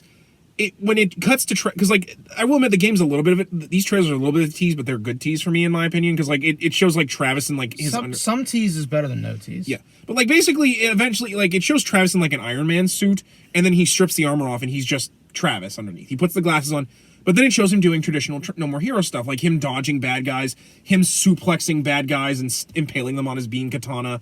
Like it shows like his heart meter, and the battery for like his beam katana. Like, it shows that it's No More Heroes. The second trailer is a story trailer where it actually does more about the villains. Because, like, when I first saw that trailer at the Game Awards, I'm like, what the hell is this? And then at the very end, because it's calling itself Goddamn Superhero, which is obviously not the real title. It's a working title. Well, no, it's a joke. Like, because it's No More Heroes 3, but, like, the trailer cracks and it shows Travis on his bike. Superhero? You must mean me. And then it goes No More Heroes 3. And it says coming in 2020. And I'm like, yeah. See, that's the thing with me is. But like, you get my point, right? That's good tease. What this tease is doing is honestly like me just having that flip out on camera. Yeah. You're gonna make it so that when you actually announce it, half of us aren't gonna give a shit because you toyed with us for a year and a half over this. No, it's true. And and again, will I still buy the game if it's announced? Yeah. I will gladly buy it because I like the Arkham. But I have a feeling you're probably gonna be a little bit more judgmental about how long we have to wait for this game. Because it's just. I can't blame you. To me, as a fan, it's insulting that I'm like, you're juking me around, rather than just say, hey, we're making this game. Which I don't understand. And again, I'm not expecting a trailer. I'm not expecting footage, anything. I'm not expecting to be like, oh, well, this is what this game's about. I'm like, just say you're making the game. That's all any of us need is say you're making the game. Because it's to me, it's insulting to me as a fan, and I'm sure many other people are likewise. Like, it's insulting. Like as someone who's studied advertising and stuff, you don't want to piss off half your. Like you don't want to blue ball them to the point where like I don't care. I don't care. Like because like it would be one thing if Snyder had cryptically like here's this website, like he just puts like a website on the Twitter and then they like you click on it and there's like all these sigils and stuff and then at the very end of playing through all these like kind of like an interactive like AR. Yeah, like even that would be acceptable. Like because if it were me, I would have done that. I would have been like, you know, like all these things, and then after you complete the sigil, it reveals an owl, and then it says the court is coming, Arkham Legacy. In comparison, you could just do that. Showing me a bunch of weird stuff, and then like cryptic tweets and shit, and it's just like if like you're gonna be cryptic in a way that is smart. It This actually isn't gives you smart. This is just annoying. Yeah, like you're not sprinkling breadcrumbs here. You're literally like, here's the breadcrumb. Enjoy. Like you got to sprinkle some breadcrumbs. You got to leave. If you do it eventually, we're just gonna flip the table and be like, fucking come to me when you actually make something. Yeah, that for me is like I think and I think this is a problem because again it's WB Montreal that's making this. So it's like, guys, you have like you already have like not a lot of confidence. I almost feel like they're doing it because they're like, well, people didn't like too many people complained about Arkham Origins, so we're just not gonna say we're making it. Like, okay, I know we all complained about Arkham Origins, but we still liked it. Like, even with the problems, I can understand the hesitance to just admit that you're making it because then the hype builds up and the hype builds up. I'm like, I understand that, but again, either say you're making the game, or don't tease it until you get closer to being able to announce it. The thing is, like, I feel like part of the thing is they've teased this thing all year. Yeah, no, I was actually expecting like something from the Game Awards. There was actually a leak from someone that said it might be there. I don't know for sure. Video Games Game Awards, nothing. And it pissed a lot of people because here's my off. other thing, like the announcement for Arkham City was at the Game Awards. Like they had the Joker doing that award ceremony. This would have been a great year to do it too, because this is Batman's 80th. Yeah, no, last year was the 80th. So why wouldn't you at least say, hey, to celebrate Batman's 80th, we're making a new How is it we remember the Hyphen did better at celebrating Batman's 80th anniversary than WB Montreal? Because we actually care. Maybe we care a little too much. Maybe that's that's the better statement. But I know, but that's honestly just my opinions on this. Like, what do I want out of it? No tank combat. First of all, if you put the Batmobile on it, no fucking tank combat. Just let me ride the Batmobile around. I don't want any tank combat. I'm also hoping that I'm hoping to not to interrupt. I'm hoping the rumor that you can play as every member of the Bat family is true. I was going to say. I really hope that's true, especially because like we already have it confirmed that obviously Nightwing, Batgirl, Robin, Red Hood are all characters we've seen before. I've actually even seen rumors that Batwoman will be in it too, because Kate actually does exist. There's a voice message in Arkham Knight where it confirms she exists. And she's gay. Whether or not she really wanted to make sure you knew she was gay. Whether or not she's Batwoman in this, I don't know. But honestly, if they did, they could easily kind of cash in on some of the hype from the TV show, because you could have it that, okay, nobody knows where Bruce is. Kate comes in and does Batwoman stuff. There you go. That could be a good way to have the game tie in to fans of the show and bring them in, But, like, at the end of the day, I just want a good Arkham game that is Arkham, and not Arkham Tank Combat Simulator. For me, and going back to my No More Heroes thing, I actually kind of hope that this is actually not like a full Arkham game. I actually hope it's an Arkham game leading into because we've had such a long time between. Do it where like this is like I want it to be the Batman family, but I kind of want it to lead into like where Batman returns. Yeah. Where because I think I've told you this idea. Basically, you have it where the Batman family is dealing with a new threat to Gotham. Where there's all these new villains or there's like a new villain that's kind of pulling the strings. Like maybe even have like Hush be like kind of one of the, and then at the end you have it be like Battle for the Cowl. Yeah, but Hush is in jail, or he's locked up. He can get out. Actually, he's not even in jail. He's locked up underneath Wayne because it's just like, he looks like me. I can't let him go. Again, he can get out. Like the super villains we're talking about. Not true. It doesn't have to be. I was just saying, like, Hush. Yeah. It doesn't have to be Hush. But, like, and have it, like, basically at the very end you fight a Talon. And, like, the Talon, fights Nightwing, who Nightwing has decided, I'm going to be Batman. Maybe even have it that Nightwing puts on a Batman costume. Kind of like in the comics, where he was Batman for a while. And, he defeats this Talon. The Talon's like, you have no idea what you're in for, Grayson. The court is coming. And none of you bats will survive, Nightwing's like, we have a new threat, and or maybe even have it be like, how'd you know where the town was? I thought you guys sent me, someone sent me a coded message. We didn't send that. End credits, and then at the very end, you even have it maybe Babs couldn't even decrypt it. But at the very end, after the credits actually are on a monitor, and then it cuts to this new Batcave we've never seen. And then even seeing Alfred. Because knowing Bruce, he has a million bad Well, then days. I call bullshit that, like, everyone's like, oh, Batman killed himself at the end of the night. I'm like, no, he did not. That's not happening. That's a protocol for in case something like that happened. But, like, basically you have Alfred being like, sir, our worst fears have been confirmed. The Court of Owls is coming for Gotham. And then it just cuts to Batman. And, like, you hear Kevin Conroy. And he's just like, I know, Alfred. It's time for Batman to return.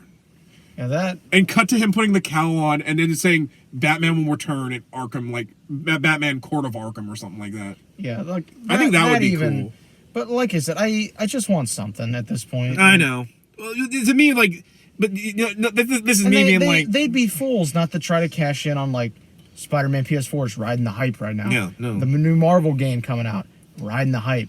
You'd be a fool not to get a game out this year. No, I totally, especially because right now would be a good time since I think it's going to be away before we get to Spider-Man 2. Yeah, at least another year or so. Because The Last of Us. Because I feel like the next thing we're going for is they're going to remake Spider-Man 4 for PS5 or Spider-Man PS4 they'll for probably just port it. Honestly, well, that's what I mean. Like it'd probably be like an enhanced. Because if I remember correctly, since Sony owns Insomniac, you know damn well they have a PS5 dev kit. Well, not only that, I wouldn't also be surprised if they make that for PS5 and it's going to have like a DLC that's hinting at what's to come. Wouldn't surprise me at all because they. But like to me, like in my opinion, just because there has been such a long wait, like we make this game, like perhaps WB Montreal's making this game, and then Rocksteady comes in and makes the actual new Arkham game. That honestly would probably be their best bet. Whether or not that will actually happen, I don't know. Because like I'm following the idea like that Suda51 did for Travis Strikes Again, because like I love that idea. Like have the Bat family be this game, and like kind of give you like a great appetizer to Batman's return. Like to kind of like show like this is a new like, and even have like Bruce be like it would be cool, I think. Yeah.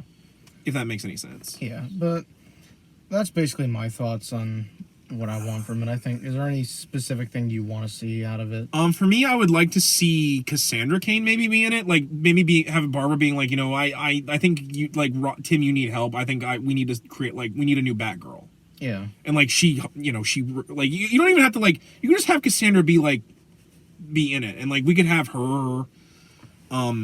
I wouldn't mind seeing Tim in his Red Robin costume, kind of showing that he's it's already a knight, so it wouldn't be hard for them to port that. Well, not only that, like make him like he's like, I'm no longer Robin. I you know, kind of showing that he's trying to be more like Batman, which is kind of what the Red Robin costume is, anyways. If they do Batwoman, what if they do references to Kathy in that? Like, think about that. Ooh, that would be interesting. That would be kind of cool. I wouldn't really be sure how they. For those who don't know, Kathy Kane is the original Batwoman from the Silver Age. Oh yeah. Kathy Kane and Kate Kane are two separate characters. They are not related. They are, in fact, Kathy isn't even related to Bruce. Yeah, no, because she wanted to bang But they're both Bruce. Batwomen, and but they're two very different styles of Batwoman. Yeah, because the Batwoman of the Golden Age was, I'm feminine and I'm here to try to bang Bruce and marry him to settle him down. Yes. Whereas Kate's like, no, I kick ass and I'm also super gay. Yes. Not but like, and I'm not saying, but like, which was done on purpose. Don't even fucking try to tell me it wasn't. Well, then they're like, wouldn't it be? I find it hysterical, honestly. Well, I think it really was. Although I actually, to be honest, I like Kate more when she's dating Renee, which I hope they have her date Renee in the TV show. I don't know if Renee's in the show or not because I haven't watched it. I am only up to episode 2. I'm totally not caught up. Then I'm pretty sure most of her storyline so far has been tied up in Crisis on Infinite Earths. Yeah. Which CW, can we talk? You introduce a new show, and probably most of her story is literally just her. It's already been re-upped for season 2 as well. Well, no, but like most I think of her show so far has been tie-ins to Crisis on Infinite Earths, save like the first couple episodes. Yeah, I don't know. I'm not caught up. That's in my opinion, that's not really a way you do things to introduce this new character. That's how CW does things. True. Although I will also props. Look at their track record. They've made bank. Well, they made bank aside from the crap they did to Arrow, but that's another story. And even then, Arrow made bank on it. Yeah, I know. But like for me, I think I would like to see something where like you play as every Batman member, like maybe even have it that like each character like has like. Can I get a mission story. where I play as Ace, the Bat Hound? DLC. DLC, where they you- Ace the Bat Hound. Like you DLC. have Ace the Bat Hound missions. Kind of like what they did for 60s. They could do a golden and a Silver Age. Do a Silver Age DLC. Actually, that could be cool because you could have like missions where like they need Ace if to they do. have Barbara being Batgirl again, you could have like a Betty Kane outfit, Yeah, like as like yeah. a DLC. That'd be cool. If you do that though, get Catwoman in this, and you can use ISIS. Well, you can have ISIS do stuff for. Yeah, there's an idea. Oh, that'd be cool.